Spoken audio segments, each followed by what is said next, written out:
Right welcome back to the debate. జాతీయ స్థాయిలో కూడా రాజకీయాలు పరిణామాలు వేగంగా మారిపోతున్నాయి. 400 సీట్లు ఎక్స్పెక్ట్ చేసిన ప్రచారం చేసిన బీజేపీ ఎన్డీఏకి 400 సీట్లు కావాలని కోరుకుంది. కనీసం 300 కూడా దాటకపోవడంతో వేగంగా తన పావులు కదుపుతోంది.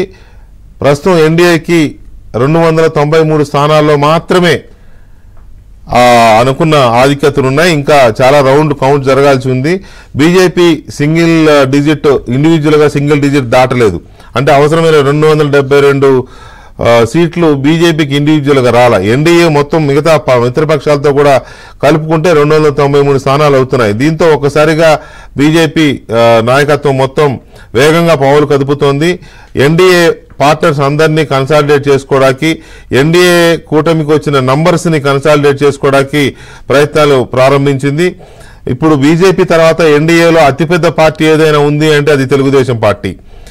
16 స్థానాలతో తెలుగుదేశం పార్టీ రెండవ అతిపెద్ద పార్టీగా, ఎన్డీఏ కూటమిలో రెండవ అతిపెద్ద పార్టీగా తెలుగుదేశం పార్టీ అవతరించింది. దీంతో ఒక్కసారిగా చంద్రబాబు నాయుడిని తమతో మరింత దగ్గర చేసుకుని ఆ బంధాన్ని మరింత బలోపేతం చేసుకోవడం ద్వారా ఎన్డీఏ మిత్రపక్షాలు ఎక్కడికి చెదిరిపోకుండా ఉండడంతో పాటు బయట ఉన్న మిత్ర పార్టీలు ఏమన్నా ఉన్న చిన్న చితక పార్టీలు ఉన్నా, ఎందుకంటే గతంలో యునైటెడ్ ఫ్రంట్ కావచ్చు, లేకపోతే ఎన్డీఏ ఏర్పాటు చేసినప్పుడు ఎన్డీఏ 1 ఏర్పాటు చేసినప్పుడు వాజ్పేయి ప్రైమ్ మినిస్టర్ అయినప్పుడు ఆ అనుభవంతో చంద్రబాబు నాయుడికి చాలా రాజకీయ పార్టీలతో ఆ సంబంధాలున్న పరిస్థితులు ఉన్నాయి. ఇటువంటివన్నీ ఉన్న నేపథ్యంలో చంద్రబాబు నాయుడికి ఒక బిగ్ ఆఫర్ చేస్తోంది బీజేపీ. ఎన్డీఏ కన్వీనర్ గా చంద్రబాబు నాయుడిని నియమించాలి అని చంద్రబాబు నాయుడు ఇప్పటికే అడిగినట్టు తెలుస్తోంది.